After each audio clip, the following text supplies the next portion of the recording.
Buenos días, profesor. En este video vamos a hablar, o voy a hablar, sobre la concepción de la existencia humana basándonos en autores como Albert Camus, Jean-Paul Sartre y Martin Heidegger. Vamos a hacer un repaso de cómo ven estos autores la concepción de la existencia humana, teniendo en cuenta que son tres de los autores más importantes del existencialismo. Y durante la exposición pues vamos a desarrollar quiénes son estos autores, parte de una pequeña biografía, cosas importantes, tal vez datos importantes para entender a esos autores. También vamos a hacer un repaso de las ideas más importantes que nos ayudan a ver su posición frente a este tema.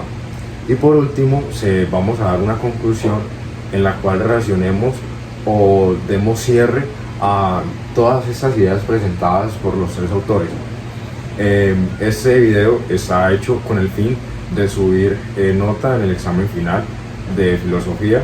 Antes de empezar a exponer los autores, debemos entender qué es el existencialismo.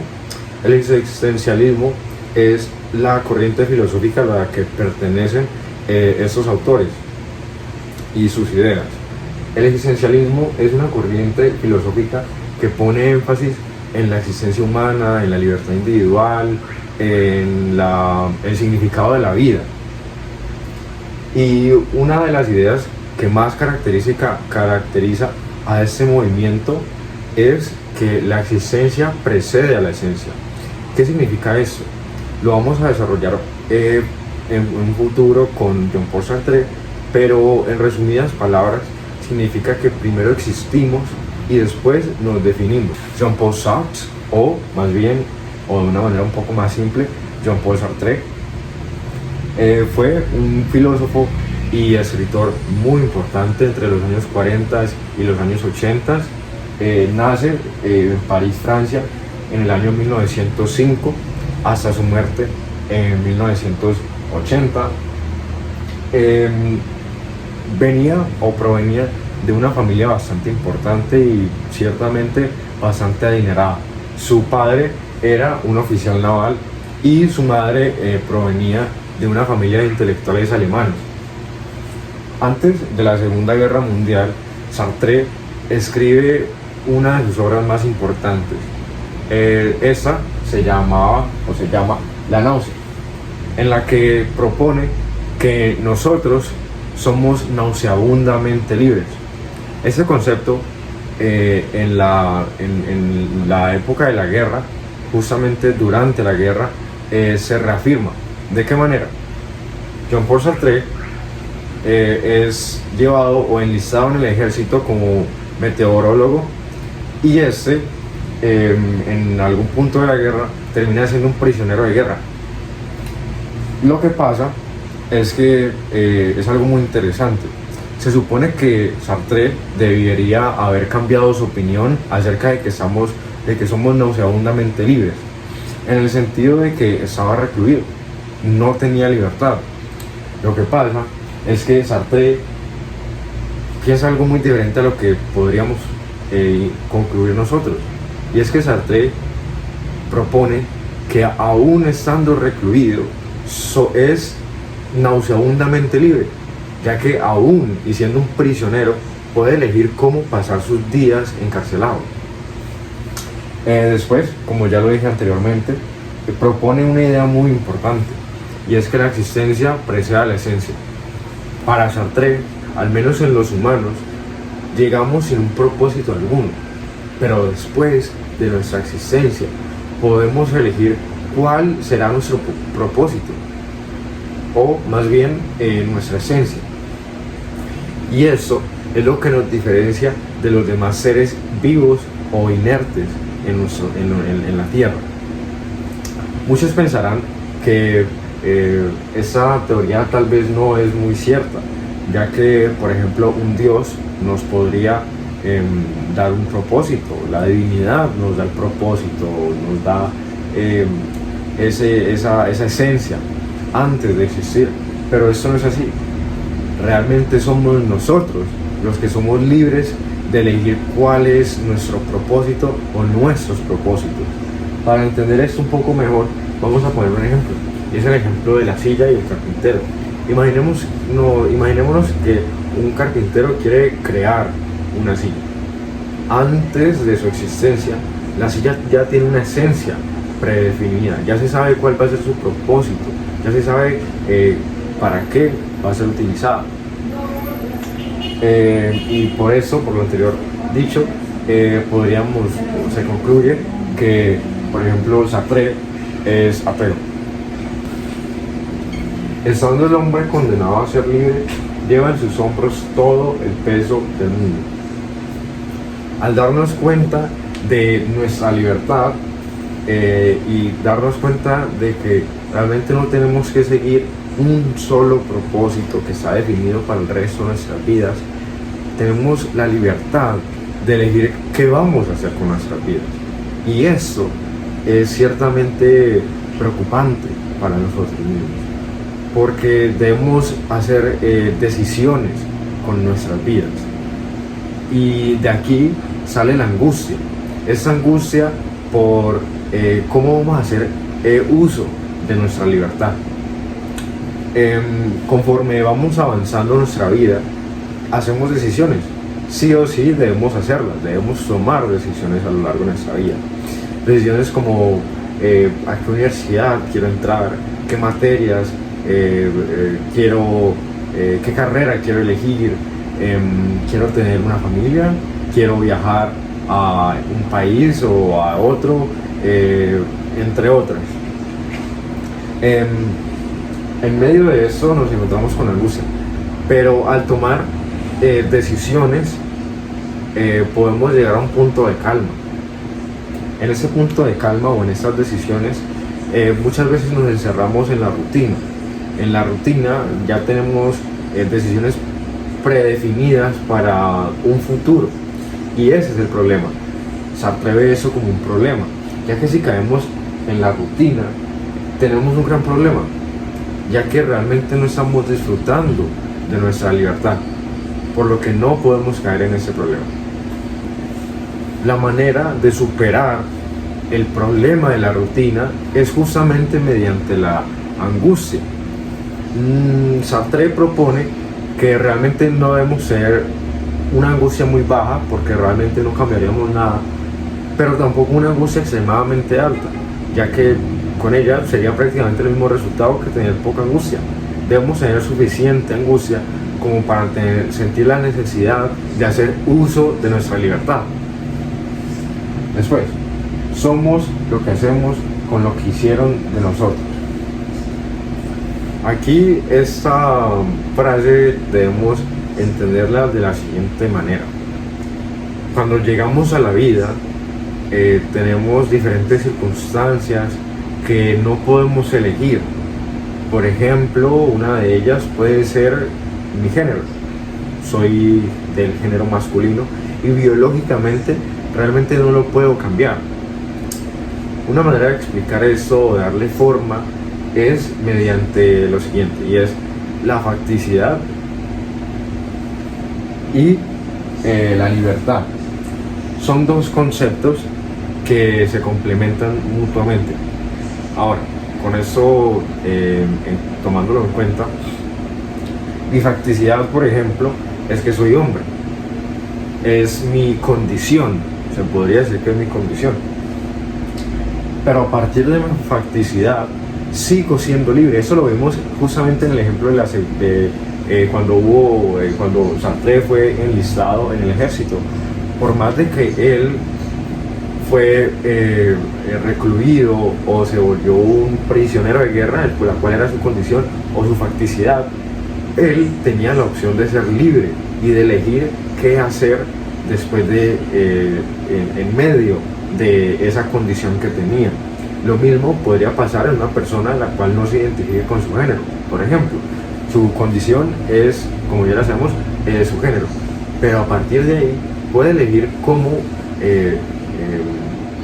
desarrollar su identidad sexual para poder sentirse libre, por lo que somos libres de escoger nuestro futuro, de escoger los cambios que hacemos en nosotros mismos.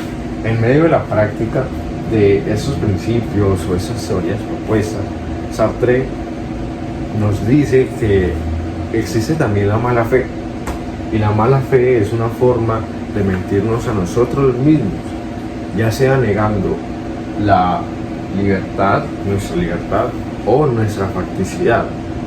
Un ejemplo es cuando digamos hay una persona que se limita debido a las condiciones que tiene. Digamos que tengo una discapacidad en mi pierna, en mi rodilla, y se me dificulta caminar. La mala fe viene cuando pienso que por esto no puedo salir a la calle, o no puedo relacionarme con los demás, o no puedo, digamos, jugar al fútbol, cuando realmente podemos hacerlo. Seguimos siendo libres de decidir qué hacer, pero debido a esa mala fe o a ese pensamiento de que no podemos debido a nuestra condición, realmente nos estamos limitando a ser libres.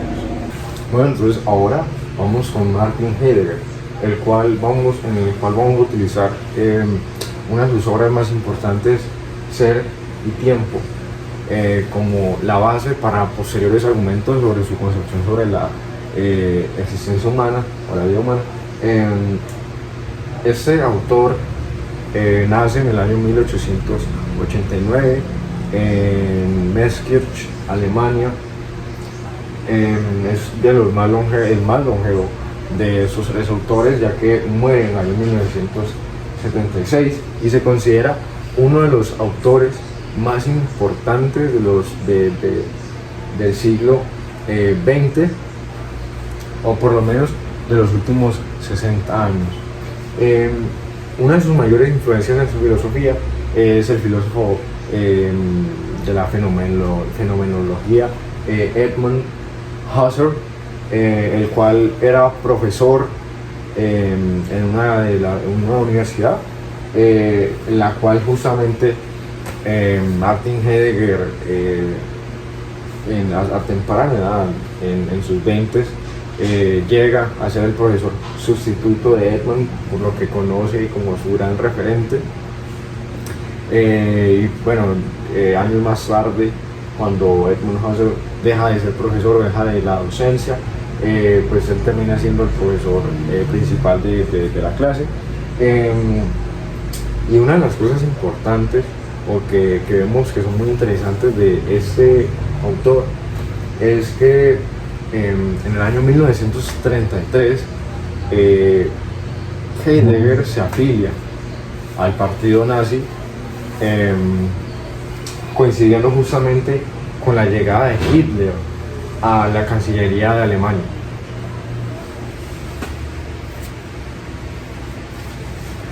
Para Martin Heidegger, el ser no podía ser explicado de una forma lógica, ya que previamente y en esta obra, El ser y el tiempo, Heidegger en las primeras páginas critica a los filósofos occidentales por no explorar el ser como debería haber sido explorado, ya que Heidegger propone que el ser debía ser explorado de manera ontológica, y él mismo se propone que lo va a hacer, va a investigar al ser. Eso mediante el concepto de ente. Los entes son todo lo existente. Es un carro, es un vaso, es un paraguas, es todo lo que existe, todos los objetos y todo lo existente en esta tierra.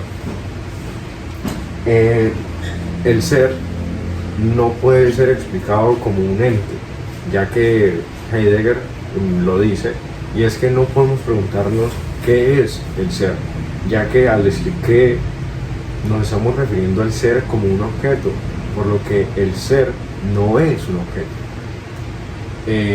Pero los entes realmente son manifestaciones del ser. En conclusión, los entes y el ser se pertenecen.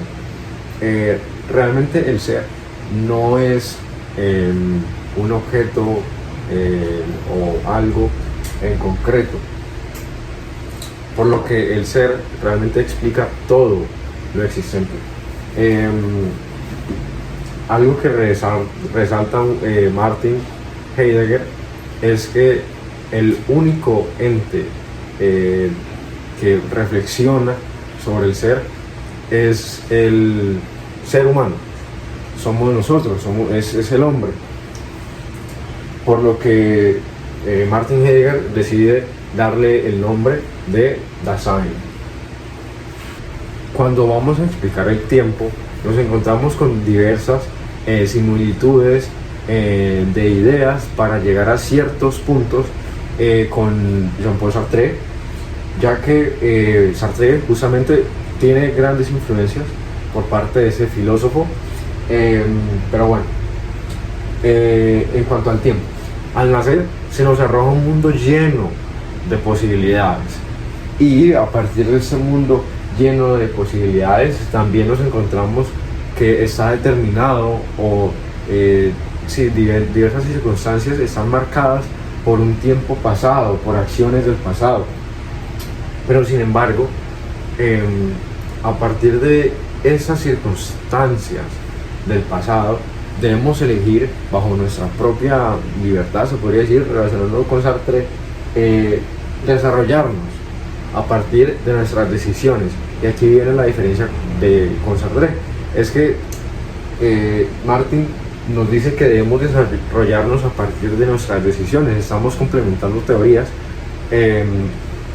y esas decisiones nos ayudan a darle forma a este mundo. Justamente somos el único ente que realmente le puede dar forma al mundo.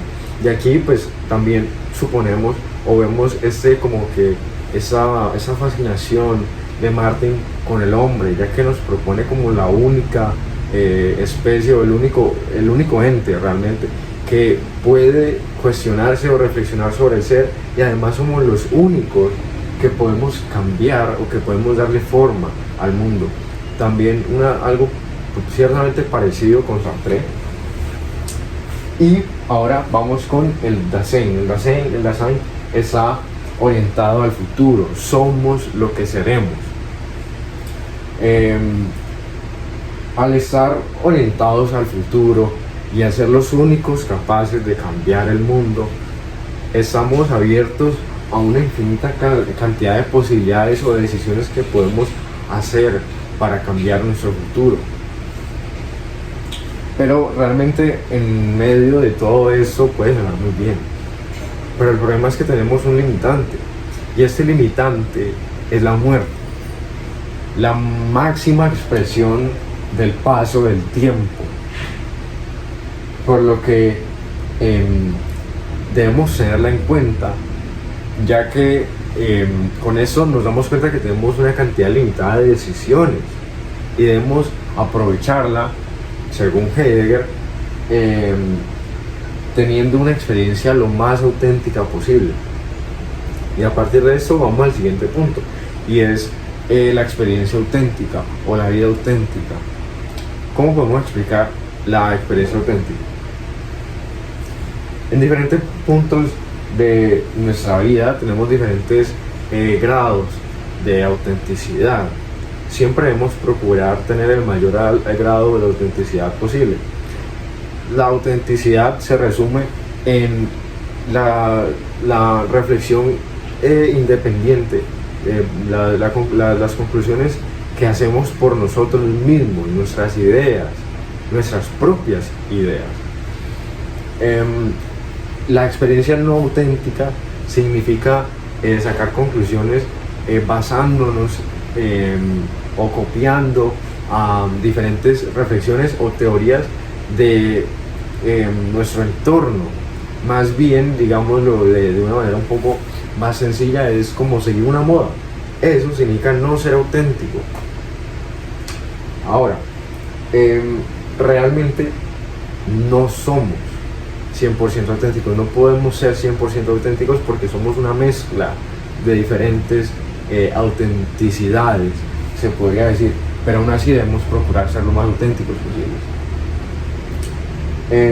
Además, cuando nosotros adquirimos conciencia de que realmente somos seres finitos, somos seres mortales, eso nos ayuda a dar un paso más hacia una vida un poco más auténtica. Ahora vamos con Albert Camus, el último autor el cual vamos a tratar en esta exposición. Albert Camus nace, es el más joven de los tres, nace en 1913, también el que muere más joven de los tres y antes de todos, en el año 1960 en un choque automovilístico. A diferencia de los demás, realmente Camus no viene de una familia privilegiada, no viene de sus padres, realmente no eran personas, se podría decir que muy inteligentes o de gran poder económico, ya que es hijo de un agricultor y su madre era sordomuda y prácticamente analfabeta. A su corta edad, Camus sufre la pérdida de su padre debido a que sufre heridas de guerra, y pues a causa de esas también muere. Camus, a diferencia tal vez de sus padres, se destaca mucho académicamente y gracias a una beca estudia en la Universidad de Argelia. Una vez graduado de la carrera de filosofía, Camus empieza a hacer periodismo debido a que anteriormente él deseaba ser profesor, pero debido a una enfermedad no pudo serlo. Pero bueno, Camus empieza a hacer periodismo y comienza a hacer grandes críticas al gobierno argelino. Debido a las críticas que hacía, Camus fue amenazado y tuvo que salir del país para refugiarse en Francia, en París. Y tenemos que escribe obras muy importantes, como por ejemplo El mito de Sísifo, El extranjero, Carta de un amigo alemán, entre otras muchísimas más, las cuales también le valen grandes premios a lo largo de su carrera, como lo es el Nobel, un premio Nobel de literatura. Y además es una de las grandes y de las mayores figuras del existencialismo. Además es el padre de la filosofía de lo absurdo. Lo absurdo. Siempre se buscaba en la filosofía la respuesta a un interrogante muy concreto, y este es: ¿a qué venimos al mundo? Pero realmente para Camus esa pregunta era insignificante. Realmente la vida no tiene ningún sentido, ya que el universo es indiferente a nuestras preguntas existenciales. Para el universo somos tan pequeños que es indiferente a nosotros. Y de lo anterior nace lo absurdo, que es aquello que busca preguntas o busca respuestas en un universo que no las tiene. Somos insignificantes en términos de tiempo y espacio para el universo. En tiempos de espacio porque somos demasiado pequeños para el gran universo que hay. Teniendo en cuenta que vivimos en un planeta de miles que hay en nuestra galaxia, y nuestra galaxia es una de las más de 2 billones que hay en el universo. En términos de tiempo, debido a que aproximadamente se estima que el universo tiene 13.000 millones de años y la existencia humana solamente lleva 300.000 años. Eso significando que en realidad nosotros solamente significamos el 0,00002% de toda la historia del universo, por lo que se podría decir que es claro que realmente somos insignificantes para el universo. Además, el absurdo se sustenta en la mitología griega mediante el mito de Sísifo. Para Camus, de alguna manera, todos somos Sísifo. El mito de Sísifo trata sobre un rey que es castigado a alzar o a llevar una roca gigante de tamaño de forma esférica por toda una montaña hasta llegar a lo más alto de la montaña. El problema es que cuando Sísifo llega a lo alto de la montaña y logra dejar la roca en lo más alto, esa roca vuelve a caer. Y Sísifo tiene que volver a la base de la montaña y tiene que volver a subir esa roca hasta el tope, y luego tiene que volver a caer y tiene que volver a subir. Por lo que Camus piensa que el mito de Sísifo es un reflejo de nuestras vidas. Se relaciona en cierta parte a la rutina de Sartre, ya que nuestras vidas se podría decir que son así. Cuando llegamos a una rutina, se trata de trabajar, comer y dormir, trabajar, comer y dormir, y así, sin ningún tipo de variación. Para Camus, habían diferentes maneras de reaccionar a lo absurdo, a la absurdez de la vida, ya sean positivas o negativas. Entre las negativas nos encontramos con el suicidio. Tenemos diferentes formas de suicidio propuestas por este autor. Una de ellas es el suicidio en el plano físico, que es, bueno, como todos lo conocemos, es el suicidio en el que acabamos con nuestra vida, al sentir que el mundo no nos comprende o no comprendemos el mundo. Además, nos vemos rebasados por esta situación, pero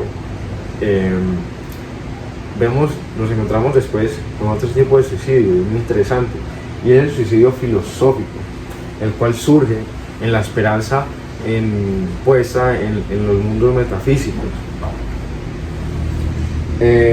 ya que le encontramos un sentido a la vida, o le encontramos una respuesta al propósito de la vida mediante la religión, por ejemplo, ya que creemos que en la próxima vida o en la vida en mundos metafísicos encontraremos una respuesta a nuestras existencias. Por ejemplo, el hecho de ir al paraíso, o conocer o ver a Alá, a Jehová o cualquier tipo de divinidad. Para Camus, la religión era una forma de suicidio, pero no es un suicidio físico, sino un suicidio filosófico, en el que realmente renunciamos a esa parte del ser humano que se pregunta, que analiza, que saca conclusiones, que toma decisiones de manera auténtica, por lo que perdemos realmente como que esa esencia del ser humano y nos volvemos prácticamente unos esclavos de la religión. Dejamos de filosofar. También algo curioso es que Camus pertenecía al partido o al movimiento comunista de Francia, y en algún punto de su vida lo categorizó como una religión sin Dios, en la cual nuestra esperanza es un mundo mejor, un mundo sin diferencias, un mundo en el que no hay desigualdad, pero en el que nos tenemos que sacrificar para que haya un futuro mejor. Em, por lo que, después de decir esto, de hacer esa declaración, Camus es expulsado del Partido Comunista o del movimiento comunista en Francia. Pero para Camus no todo tiene que ser negativo. Una de la tercera forma justamente de reaccionar a lo absurdo después del suicidio filosófico y el suicidio físico es la aceptación. ¿Qué es la aceptación? Cuando hablamos de la aceptación es cuando aceptamos que la vida es absurda, que la vida, en esa vida no trascenderemos, no tenemos ninguna importancia alguna, realmente no tiene un significado. Y la única forma de afrontar la absurdez de la vida es siendo felices, es vivir con emociones, es hacer arte, es pensar, es reflexionar, es siendo libres. Y todos sabiendo que realmente no tenemos ninguna importancia en el mundo en el que vivimos. Por lo que nuestras ganas de vivir se convierten en la única manera, en realidad son la única manera de afrontar lo absurdo. Como conclusión, pensaría que todos estos autores podrían acordar todos en lo mismo, o podrían llegar a una conclusión como esta, y es que realmente somos entes, vamos a tratarlo desde Martin Heidegger, somos entes y somos los únicos entes en este mundo los cuales realmente tenemos la potestad de reflexionar y de pensar y de tomar decisiones. Somos los únicos que realmente podemos, después de nuestra existencia, darnos nuestro propio rumbo, y eso nos enaltece, eso nos hace grandes y eso nos hace realmente superiores o importantes en nuestro mundo.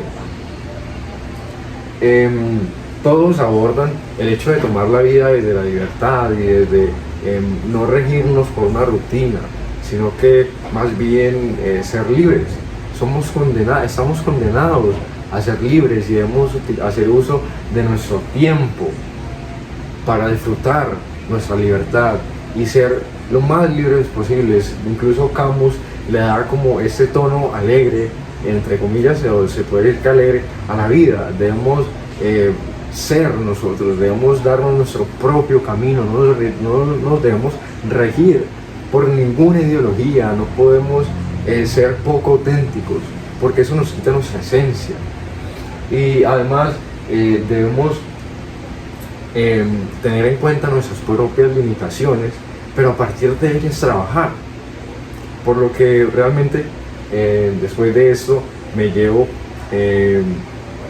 una grata retroalimentación, y es que es muy linda las formas en las que vemos que esas personas abordan la vida. Es muy bonito.